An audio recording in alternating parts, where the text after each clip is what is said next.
Queridos, ter filhos para Cristo hoje é um grande desafio. Sempre foi um desafio, mas hoje isso é muito pior.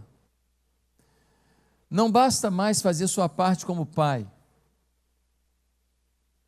Fazer sua parte como pai e como mãe é algo de um valor incalculável, fundamental, mas não é suficiente. Temos que pregar aos nossos filhos, temos que ser modelo para os nossos filhos, temos que também perceber os conflitos individuais dos nossos filhos, e cada filho tem um conflito e uma necessidade individual. E temos que ainda contar com recursos de conhecimento e habilidades para enfrentar todo o ataque ao qual os nossos filhos são vítimas diariamente no mundo que vivemos. Nunca foi assim. Nunca chegou no limite em que estamos. A igreja se faz cada vez mais importante. Por quê? Porque existe um ditado que diz que o santo de casa não faz milagre.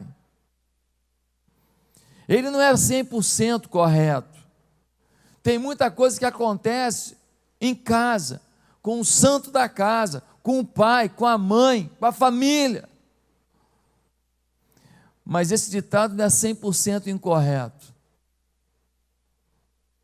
Tem coisas que o filho recebe, que a filha recebe do dia a dia, de várias fontes, que se nós não tivermos algum tipo de apoio da igreja, fica mais difícil a obra dos pais.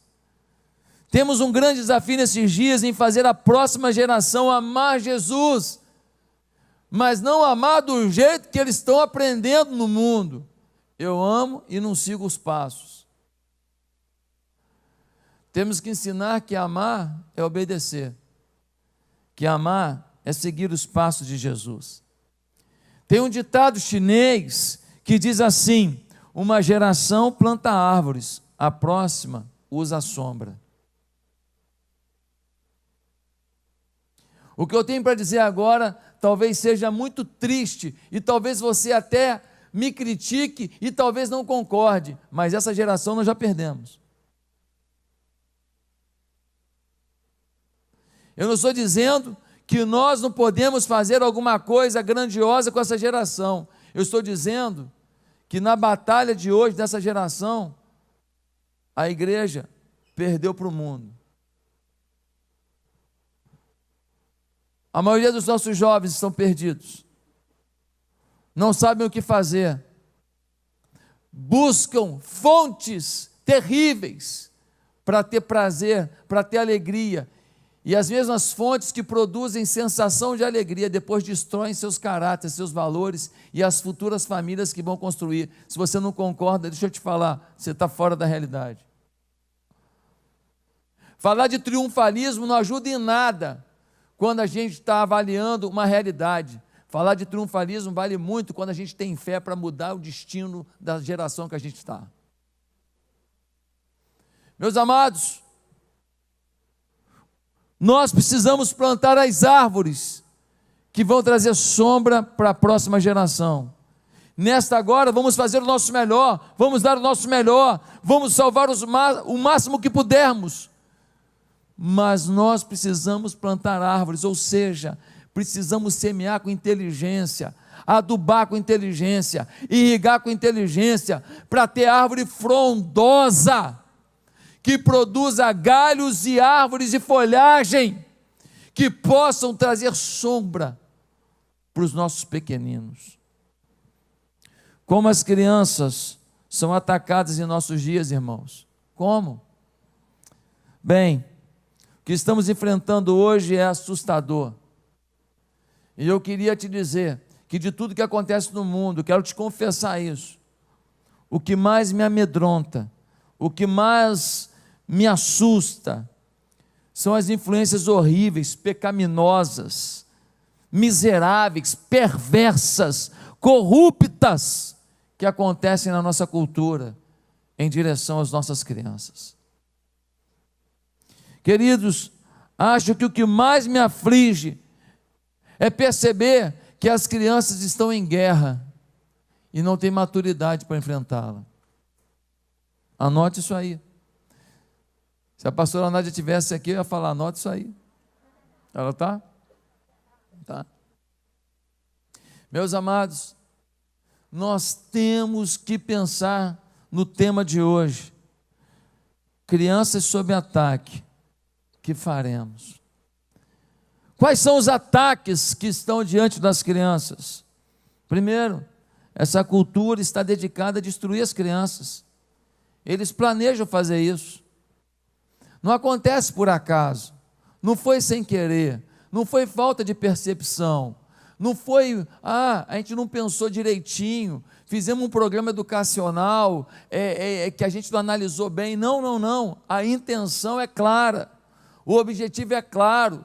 A educação no Brasil conspira contra os valores da criança, quer impor uma percepção da sexualidade de forma equivocada na criança, quer distorcer os seus conceitos de gênero, quer prejudicar o seu elo com seus pais, quer inibir o respeito e a honra aos mais velhos, quer trazer ao pensamento da criança uma ideia de que toda essa forma de tratamento carinhosa, respeitosa com os pais, com os avós, com os tios, com os professores, com as pessoas adultas, que tudo isso é balela, porque eles são sem percepção sobre a realidade, eles são aquém da realidade. Queridos, mais de 60, outra coisa prejudicial para as nossas crianças hoje, mais de 62 milhões de crianças foram massacradas no útero. Foi um estudo feito desde a década de 70 para cá.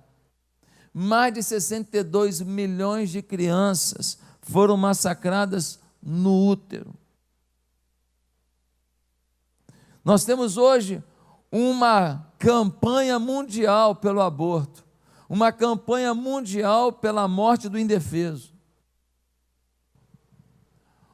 O ser vivo dentro da mulher não é extensão do corpo dela, tem vida própria, tem coração próprio, tem expressão própria. A mãe é a fonte de nutrientes para essa vida independente. Se não estivesse encapsulado por essa bolsa que o protege, seria expurgado do corpo automaticamente. Seria considerado um corpo estranho. Queridos, terceira coisa que a gente vê, se uma criança escapa da morte do aborto, ela tem 50% de chance de nascer numa família cujos pais não são casados. Ah, pastor, mas isso é bobeira. Não é bobeira não. Pais não casados são pessoas inseguras sobre a caminhada a dois. Não, eu não casei porque simplesmente eu não valorizo o papel. Tá, essa é a informação natural, a informação trivial, mas a informação do interior, se analisar mesmo, vou ver se dá certo. Para que assumir compromisso, assinar no papel, fazer um projeto de futuro? A fila pode andar. É isso que está por detrás dessa inconstância de relacionamentos e dessa coisa descompromissada dos relacionamentos. Uma criança chega na vida, 50% dos lares não são casados. Agora, e se forem casados? Mais um problema: se os pais da criança são casados, a probabilidade de eles se divorciarem é alta.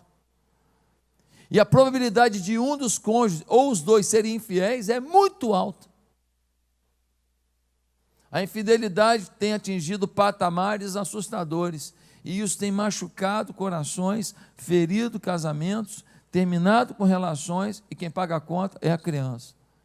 Já fizeram estudos que provam que a criança sofre menos com a morte de um cônjuge do que com a separação deles. A morte parece que tem uma explicação. Papai virou estrelinha. Mas quando um dos dois sai de casa, a impressão que se tem é: papai me abandonou, mamãe me abandonou. Um outro problema grave é a probabilidade dessa criança ser enviada a uma escola e estar sob a influência de uma agenda anti-Deus, anti-Cristo e anti-Escritura Sagrada e anti-igreja. A agenda de hoje é anti-Deus, anti-Jesus, anti-Escritura Sagrada e anti-igreja. Não se engane. A ideologia que tem dominado o nosso Brasil odeia a igreja. De vez em quando, um desses políticos vagabundos do Brasil solta o verbo e fala um negócio assim, sem pensar muito, aí ele solta a verdade dentro dele. Eles odeiam a igreja. Eles odeiam aqueles que lutam pela criança, que lutam pelos valores, que lutam pela família. Eles odeiam. Uma deputada federal, não sei como alguém vota num lixo ideológico desse, diz que a última barreira a ser quebrada no Brasil é a do incesto, para que possam promover a ideologia deles. É o pensamento deles. Um outro problema grave, então, é que os políticos em nosso país estão aprovando leis que são devastadoras para as crianças. Um outro deputado do PT mandou um projeto para a Câmara de Deputados, e o projeto prevê que todos os sentimentos e relações afetivas sejam aceitos, inclusive havendo consanguinidade. Sabe o que isso quer dizer? Sabe o que isso quer dizer? Que não está de forma escancarada, mas que isso quer dizer que até um pai casar com a filha é possível. Que isso? Ué, que isso? Vai na sua internet aí, bate aí, projeto, assim, assim, assado, bota incesto, pode botar, você vai achar. Eles não têm mais vergonha de dizerem: crianças serão destruídas, emocionalmente, fisicamente, espiritualmente e socialmente. Queridos, um outro problema grave é que nós temos uma liberdade sexual, uma ênfase na homossexualidade e no transgenerismo tão grande, há uma pressão tão grande, que qualquer palavra em contrário é classificado como discurso de ódio. Não se pode argumentar, não se pode falar, qualquer coisa que se fale contra isso é discurso de ódio. Botam um label em você, botam um adesivo em você, dizem que você é discurso de ódio e ponto final.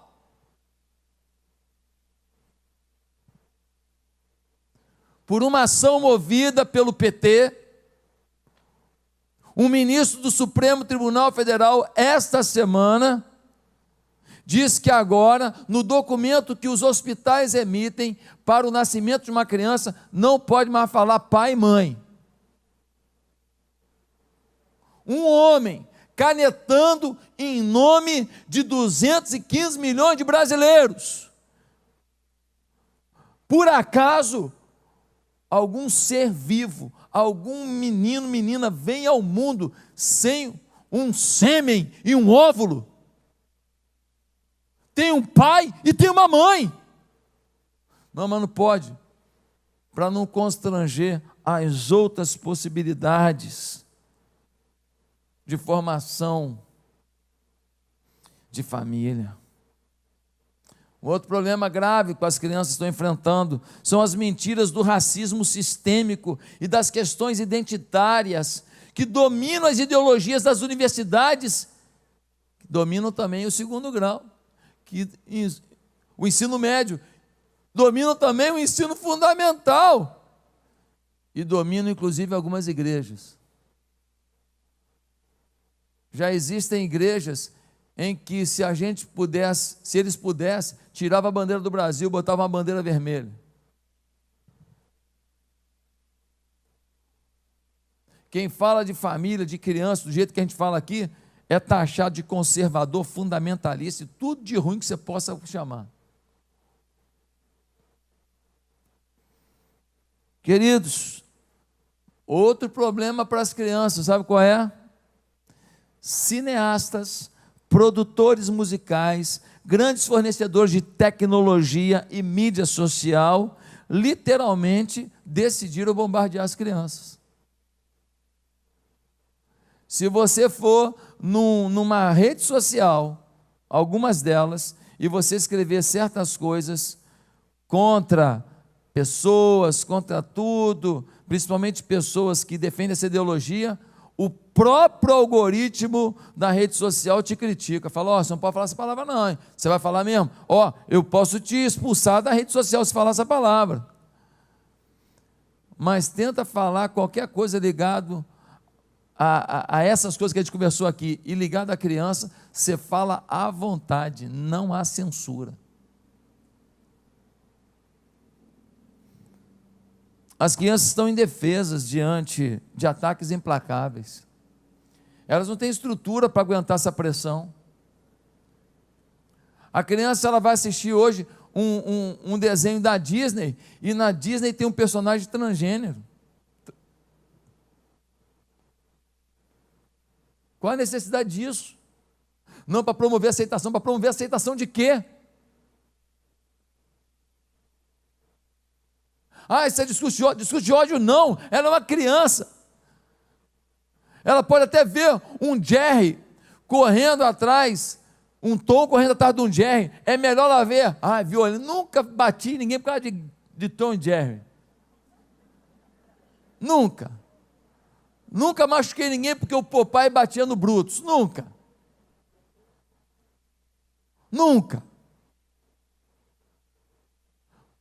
Adorava assistir os super amigos, Superman, Batman. A turma que resolve o problema, que bota bandido na cadeia,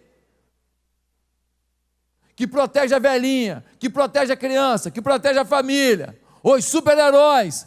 Não me fez mal nenhum, tá? Fez mal para você?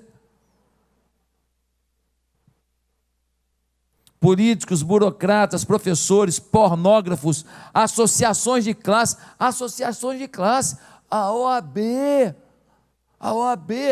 está vendo com o Ministério Público como punir uma escola batista de Belo Horizonte, porque fez um vídeo defendendo que a criança nasce menino e nasce menina, e dizendo um não à identidade de gênero, ou ideologia de gênero, como a gente está mais acostumado a falar. John MacArthur vai dizer, nossa cultura declarou guerra às crianças, e está armada para destruir as crianças. Enquanto a igreja não perceber que as crianças estão em guerra, e elas não têm armas para se defender, e o mundo está com armas para atacar, nós não vamos entrar na frente das crianças com escudo, com espada, com metralhadora, com o que precisar para defender as crianças do Brasil. Meus queridos, os filhos, eles já chegam ao mundo num ambiente pecaminoso, sim ou não? Os filhos já são forçados a suportar um mundo afetado pelos pecados de seus pais, quando nascem. Êxodo capítulo 20, versículo 5, Números 14, 18, Jeremias 32, 17, Ezequiel 18, mostram que os pecados de geração criam uma cultura que deve ser suportada por aqueles que nasceram nela. É uma realidade padrão, ou seja, já existe um problema para os nossos filhos, que é a pecaminosidade que nós estamos gerando no mundo para eles. Só que a coisa está forçada demais. Nós não estamos dizendo aqui que as crianças pagam pelo pecado dos pais, mas não tem jeito, a conta chega. porque eles são afetados, eles reproduzem o modelo e eles são atacados pelo modelo.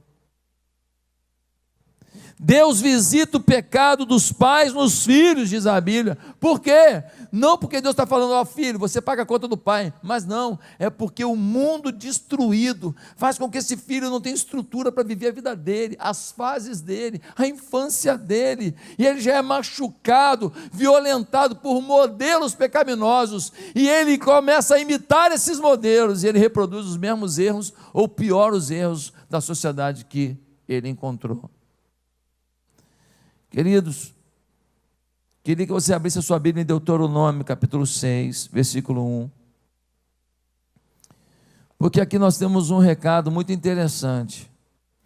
O povo de Israel está entrando na terra da promessa, na terra prometida.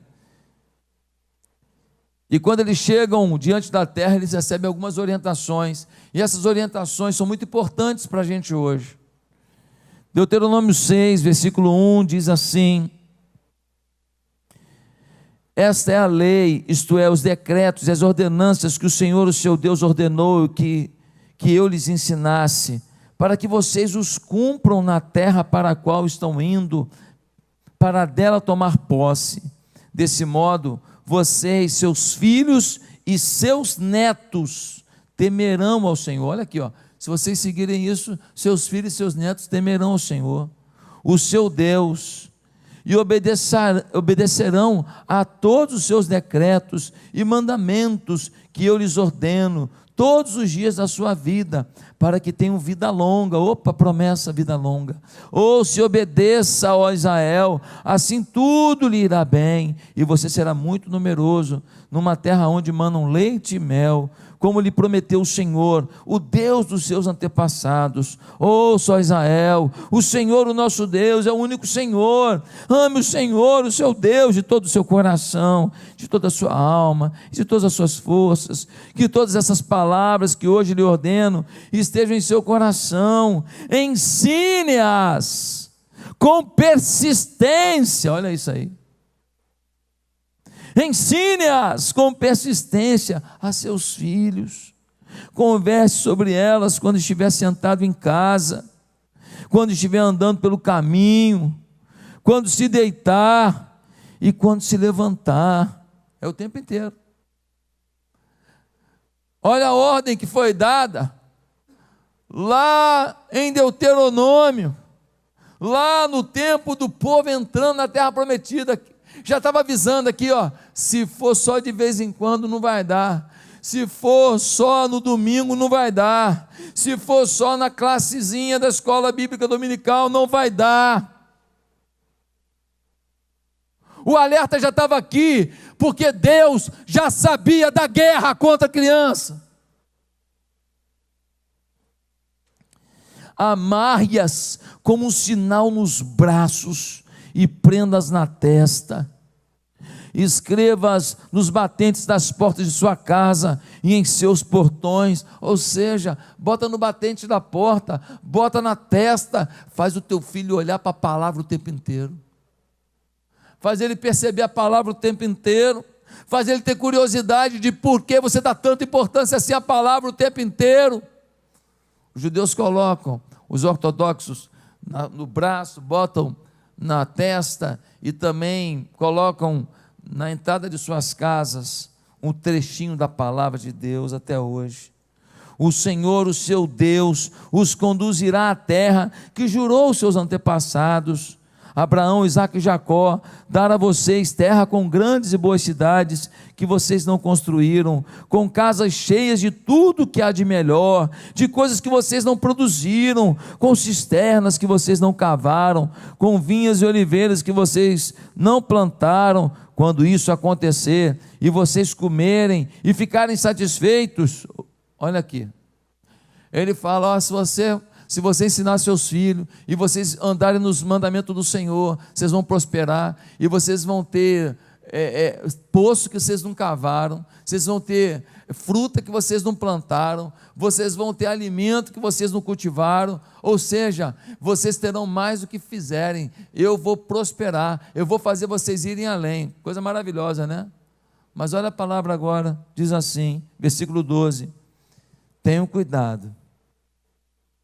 Repete comigo, cuidado. Vamos ver qual é o alerta? Diz assim: não esqueçam o Senhor que os tirou do Egito, da terra da escravidão. Temam o Senhor, o seu Deus, e só a Ele prestem culto, e jurem somente pelo seu nome. Não sigam outros deuses, os deuses dos povos ao redor, pois o Senhor, o seu Deus, que está no meio de vocês, é Deus zeloso. A ira do Senhor, o seu Deus, se acenderá contra vocês, e Ele os banirá da face da terra. Olha a palavra do Senhor. Ele está dizendo: vocês vão entrar na terra prometida, vocês fiquem firmes comigo, e lá vocês vão usufruir de grandeza, vocês vão melhorar a vida, vocês vão usar roupa bonita, vocês vão poder comer McDonald's, vocês já nem vão querer mais, vocês vão querer comer sanduíche, agora hambúrguer gourmet, vocês não vão mais querer qualquer coisa. Quando chegar no aniversário do seu filho, em vez dele pedir: pai, me dá um cachorro quente, vai falar assim: pai, posso ir num japonês? Eles vão mudar os hábitos, eles vão querer coisa mais gostosa, eles vão querer coisa melhor, eles vão querer roupa melhor, eles vão descobrir que existem marcas de roupa. Olha, vocês vão prosperar, mas toma cuidado, porque com a prosperidade vem outras tentações. Eu estive lá no Ribeirinho agora, eu fui numa comunidade chamada Irajá, 1 hora de voadeira, de Lábrea até lá. São 15 famílias. Os meninos não têm mais nada para fazer, a não ser brincar e ficar com os pais. Tem tentação lá? Tem problema lá? Tem dificuldade lá? Tem.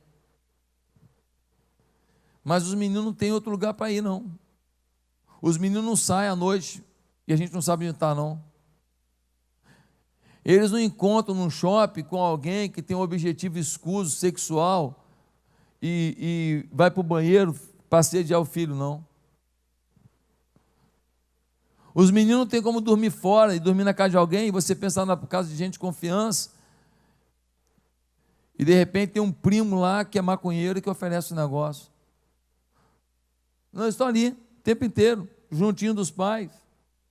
A prosperidade traz problemas. Não estou falando contra a prosperidade, só estou dizendo que ela vem na embalagem também com problemas. O texto diz que Deus é Deus zeloso e que Ele não vai aguentar se a gente, por causa da prosperidade, ignorar a presença dEle. Agora olhe Juízes, capítulo 2, versículo 6. Juízes, capítulo 2, versículo 6, diz assim: depois que Josué despediu os israelitas, eles saíram para ocupar a terra, cada um a sua herança. O povo prestou culto ao Senhor durante toda a vida de Josué e dos líderes que sobreviveram a Josué e que tinham visto todos os grandes feitos do Senhor em favor de Israel. Josué, filho de Nun, servo do Senhor, morreu com a idade de 110 anos. Foi sepultado na terra de sua herança, em Timnat-Heres, nos montes de Efraim, ao norte do monte Gaás. Depois que toda essa geração foi reunida a seus antepassados, surgiu uma nova geração que não conhecia o Senhor e o que Ele havia feito por Israel. Entraram na terra prometida, Moisés faz da liderança do povo, Josué assume. Josué agora está ali à frente do povo, aquele líder. O povo ainda conhece as coisas que Deus fez. Deus tirou do Egito através das pragas. Eles atravessaram o Mar Vermelho, eles chegaram na terra prometida, eles tiveram maná no deserto, eles tiveram uma sombra por causa de uma nuvem sobre eles durante o dia, eles tiveram uma coluna de fogo que dava calor, calefação para eles durante a noite. O povo ainda lembrava, mas surgiu agora uma nova geração que não ouviu o recado que foi dado em Deuteronômio 6. O recado de Deuteronômio 6 foi esquecido, e a nova geração esqueceu quem era Deus e o que Ele tinha feito. Uma geração só mudou tudo. O recado foi dado, Deus avisou, numa geração só, eles já ignoraram quem era Deus. Agora olha o versículo 11, olha os resultados desse erro. Juízes 2, versículo 11, diz assim: então os israelitas fizeram o que o Senhor reprova e prestaram culto aos Baalins, abandonaram o Senhor, o Deus dos seus antepassados, que os haviam tirado do Egito, e seguiram e adoraram vários deuses dos povos do seu redor, provocando a ira do Senhor. Abandonaram o Senhor e prestaram culto a Baal e a Astarote. A ira do Senhor se acendeu contra Israel, e ele os entregou nas mãos dos invasores, que os saquearam. Ele os entregou aos inimigos ao seu redor, aos quais já não conseguiam resistir. Sempre que os israelitas saíam à batalha, a mão do Senhor era contra eles, para derrotá-los, conforme lhes havia advertido e jurado. Grande angústia os dominava. Foi dado o aviso em Deuteronômio, não foi? Uma geração só depois, quando eles começaram a usufruir da prosperidade da terra, eles se perderam. Não ouviram o quê? Não ouviram a palavra. E Deus nisso? Deus é justo. Deus tirou. Deus falou: eu abençoo, vocês pegam a minha bênção e transformam em maldição, porque vocês esqueceram dos seus filhos. Vocês esqueceram das crianças. Vocês não colocaram no coração deles o chip da fé. Aí Deus tenta ainda salvar a situação, porque no versículo 16 vai dizer assim: então o Senhor levantou juízes que os libertaram das mãos daqueles que os atacavam. Deus tentando mostrar: confia em mim, eu posso fazer. Aí alguns juízes são levantados para tentar fazer o povo amar as coisas de Deus. Mas sabe o que aconteceu, gente? Versículo 17, olha o 17: mesmo assim eles não quiseram ouvir os juízes, antes se prostituíram com outros deuses e os adoraram. Ao contrário dos seus antepassados, logo se desviaram do caminho pelo qual os seus antepassados tinham andado, o caminho da obediência aos mandamentos do Senhor. Deus está avisando para a gente hoje também. Ou vocês vão aprender a lidar com a prosperidade de vocês, que talvez você diga assim: pastor, eu vim para cá de ônibus, a minha roupa é simples, mas deixa eu te falar, isso é prosperidade demais. Você é rico demais, você tem uma calça jeans, você é um rico. Se for comparar com a realidade de miserabilidade das pessoas no mundo, você vai falar: cara, eu posso comer de manhã. Você que come 3 vezes por dia, café, almoço e janta, você é milionário. Você não tem noção do que as pessoas passam, não. Você não tem noção que metade do mundo acorda sem saber o que vai comer. Essa prosperidade da gente poder pentear o cabelo, fazer uma escova no cabelo, botar um aplique no cabelo, mas é baratinho. Mas essa coisa toda, isso já é um luxo, perto do que é a vida. E essa prosperidade, mínima que seja, alguns têm muito dinheiro, mínima que seja, até os que têm muito dinheiro, essa prosperidade, às vezes, faz a gente gostar das coisas do mundo e ignorar as coisas mais importantes, as crianças. Queridos, Deuteronômio 12, 18, volta lá no Deuteronômio 12, 18. Olha o que acontece aqui, olha a orientação do Senhor. 12, 8, diz assim: vocês não agirão como estamos agindo aqui, cada um fazendo o que bem entende. Queridos, a ordem do Senhor é: para de fazer do seu jeito, para de seguir seus caminhos, suas vontades. O povo foi fazer suas vontades, caiu na idolatria, caiu na adoração do paganismo. Agora você precisa entender um pouco mais sobre o paganismo. Olha o que aconteceu naquela época e que está acontecendo hoje, e nós estamos a caminhos largos, nós estamos a caminho rápido para isso. Versículo 28, Deuteronômio 12, 28. Olha o que está escrito aqui: tenham o cuidado de obedecer a todos esses regulamentos que lhes estou dando, para que sempre vá tudo bem com vocês e com seus filhos, porque estarão fazendo o que é bom e certo perante o Senhor, o seu Deus. O Senhor, o seu Deus, eliminará da sua presença as nações que vocês estão a ponto de invadir e expulsar.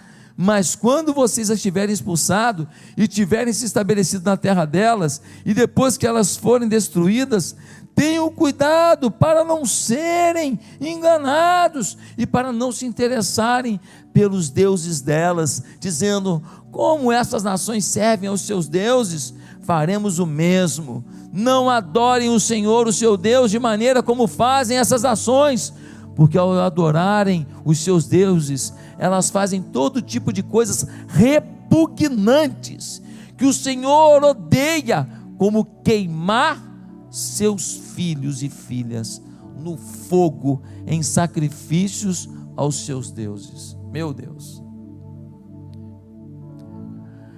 Deus alertou, eles perderam uma geração, e Deus tinha falado: se vocês se perderem, vocês não vão só ficar distante de mim, vocês vão adorar outros deuses, e quando vocês estiverem adorando outros deuses, vocês vão sacrificar os seus próprios filhos. O povo começou a sacrificar seus filhos a deuses pagãos. Queridos, estudos foram feitos, pesquisas foram feitas, arqueologia foi feita, e sabe o que encontraram? Encontraram em áreas de adoração a deuses pagãos muitas ossadas de crianças. As crianças eram queimadas vivas às vezes, e às vezes eram degoladas, e quando o sangue espirrava de suas gargantas, eram colocadas então no fogo e queimadas. Essa geração de hoje está sacrificando as crianças, está queimando a identidade delas, está queimando a infância delas, está sacrificando ao Deus Mamon, porque às vezes todo mundo sai para trabalhar, ganhar dinheiro, tudo é dinheiro, e não sei o que lá, e elas ficam lá sendo sacrificadas a Mamon, porque você está adorando a Mamon, o tempo inteiro querendo dinheiro e a criança ficando. Você está fazendo igualzinho, ela está lá o dia inteiro, vendo televisão, vendo porcaria, na internet, joguinho, o tempo inteiro, e nós estamos o tempo inteiro, e quando a gente chega em casa, a gente está cansado, e a gente não dá tempo para a criança, a gente não conversa sobre coisas de Deus, a gente não faz culto doméstico, e então, o que ficou como prioridade? O nosso trabalho, o que a gente pode pagar, e não o que a gente pode dar. E isso é sacrificar as crianças no altar dos deuses pagãos, de Moloque, de Astarote e de Baal. Queridos, não permitam que seus filhos sejam sacrificados, não permitam que suas crianças sejam sacrificadas, não permita que os meninos que vão até a sua igreja, de pais que talvez você não conheça, o menino aparece lá, uma avó leva, uma tia leva, uma vizinha leva. O menino às vezes é agressivo, o menino às vezes é mal educado, talvez tenha vindo para a igreja com piolho.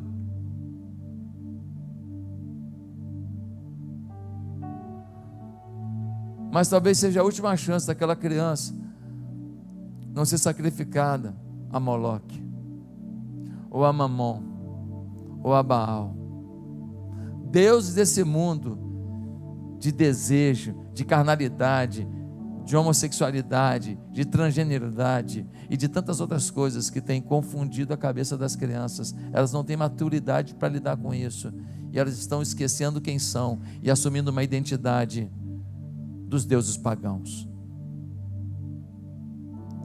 Queridos, em Ezequiel 16:20, nós temos uma afirmação muito forte, e eu queria que a gente está caminhando para o fim.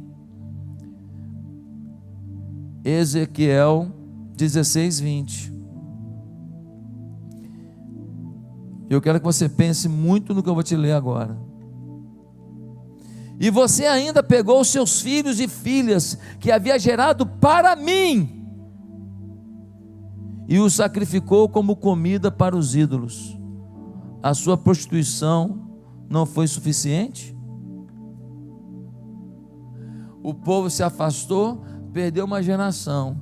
Quando ele se afastou, ele começou a cultuar outros deuses, os deuses do mundo, que hoje são o poder, a fama, os seguidores de internet, o dinheiro, as marcas, os restaurantes caros, são os deuses da gente hoje. A nossa auto-idolatria. Por conta disso, os filhos são sacrificados aos deuses pagãos. Mas o problema é que o texto está dizendo: e você ainda pegou seus filhos e filhas que havia gerado para mim. Deus está dizendo que é a infância dele. Deus está dizendo que até que essa criança tenha força cognitiva, evolução, maturidade para tomar seu rumo, seu destino, ela é propriedade do Senhor, e depois ela vai decidir com quem ela fica. O Senhor está dizendo que um filho que é gerado é essa criancinha, que ainda não tem capacidade de discernir o sim e o não em termos espirituais, que é propriedade do Senhor. Êxodo 23, 37 a 39, vai dizer que eles ofereciam os seus filhos e no mesmo dia adoravam no templo. Olha isso. No mesmo dia adoravam no templo. Eles oferecem os filhos de manhã e de tarde vão para o culto. Nós não estamos fazendo igual, não? A gente oferece nossos filhos a semana inteira, a gente oferece as crianças a semana inteira, porque a gente tem muita coisa para fazer, academia para ir, trabalho para fazer, amiga para encontrar e tanta coisa. E aí o que acontece no final? Acontece no final que no domingo a gente vem para o culto, adora no domingo e sacrifica os filhos na semana.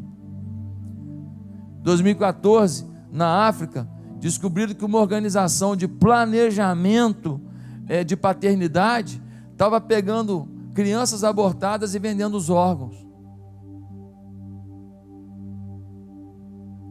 Aí uma instituição filmou isso e fez uma denúncia. Você sabe quem que foi julgado, condenado? A instituição que filmou, porque não tinha autorização da justiça para fazer. Hoje, quando um bandido faz uma coisa nesse Brasil, ele pode fazer com prova que não faz sentido, com prova fake news, tudo, mas o certo hoje é julgado como incerto. Não, mas faltou autorização, mas não pode falar assim, é discurso de ódio. E então, querido, o certo é julgado como errôneo, e o que é assustador é julgado como aceitável. O último texto que eu quero ler é Marcos 10, de 13 a 16, mas não vou ler, você conhece bem. Marcos 10, de 13 a 16, as crianças estão querendo brincar com Jesus, falar com Jesus, pular no colo de Jesus, puxar a barba de Jesus, porque criança não pula no colo de Jesus e fala assim: Jesus, que bom ficar no teu colo, ó amado. Criança futuca, criança quer fazer cavalinho na perna de Jesus, sim ou não? Criança enfia o dedo dentro da orelha de Jesus, criança. E aí os discípulos: não toca, não mexe não, tira essas crianças aí, E aí Jesus diz assim: deixai vir a mim os pequeninos, porque dos tais é o reino dos céus, ou seja, eles são meus, vocês geram para mim, por favor, não atrapalhem que eles continuem comigo. Queridos, eu quero terminar com uma ilustração aqui, o Wilson, Aline, líderes, Ministério Infantil, uma ilustração que Deus me deu essa semana, e eu quero concluir dizendo para você, pode usar à vontade. E a ilustração que Deus me deu foi a seguinte: Houve um tempo, vamos falar melhor, é a ilustração da pesca e da criança, tá bem? E a revelação que Deus me deu foi: houve um tempo em que a gente pescava de rede. As próprias instituições e tudo na igreja falava à vontade e falava de forma escancarada e sem medo nenhum sobre família, sobre ser menino, sobre ser menina, sobre amar a Deus, sobre vir para o culto, sobre o que é pecado. E a gente pescava de rede, a gente jogava, todo o processo era grandioso, botava a rede assim, ó, longa, e ia pegando as crianças todas com esse pensamento. Hoje nós estamos pescando de tarrafa. O que é tarrafa? Tarrafa é uma redinha com uns pesos assim na ponta, que um homem só pega, gira e joga, e ele pega alguns metros quadrados apenas. Se tiver peixe ali, ele pega. Se não tiver, ele fez um esforço tremendo para jogar a tarrafa, mas fica sem nada ali. Hoje nós estamos com pequenas pescarias, pequenos guetos, mas nós não conseguimos mais botar uma rede educacional. A escola hoje no Brasil, inclusive organizações particulares, estão a serviço da desconstrução da moral, da ética e dos valores de família das crianças.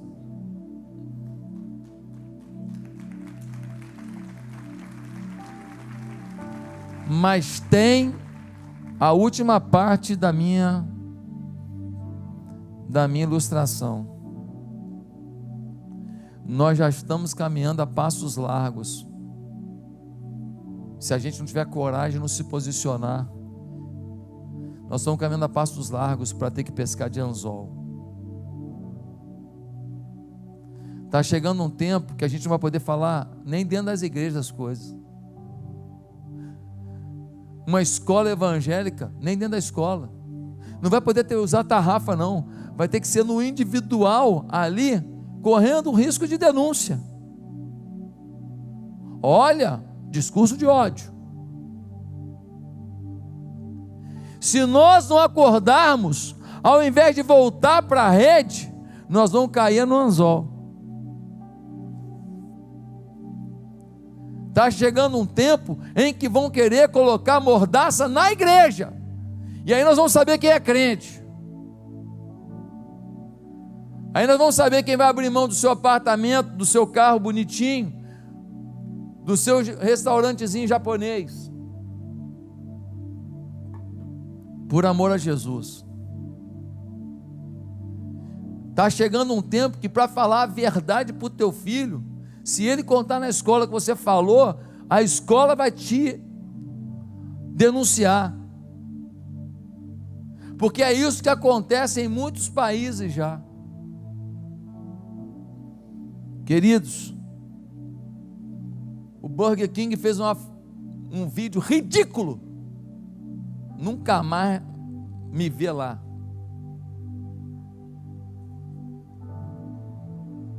Botando criança para falar o que não entende, falando de coisas que de ciência nada tem. Se alguém acredita nisso lá, guarde para eles, não bote as crianças para pregar isso. A OAB está tentando prejudicar a escola lá de Belo Horizonte, a escola Gexêmani. Por quê? Porque fez um vídeo com criança para falar o contrário. Está chegando um tempo que nem com tarrafa a gente vai poder pescar.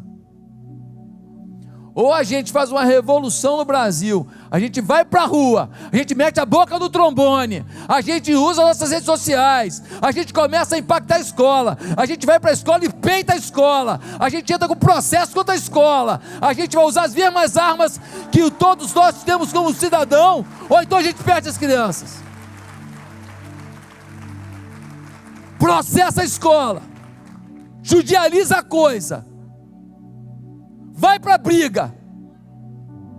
O cristão Isso não é da paz. Da paz? Da paz. O próprio Jesus disse: não vos chamei para paz nenhuma, chamei vocês para a guerra. Para a guerra. Para o pau quebrar. Chamei vocês para defender as crianças que são minhas. Se nós não tomarmos uma posição enérgica no Brasil de hoje, vamos perder a próxima, porque essa a gente já perdeu. Que Deus tenha misericórdia. Amém.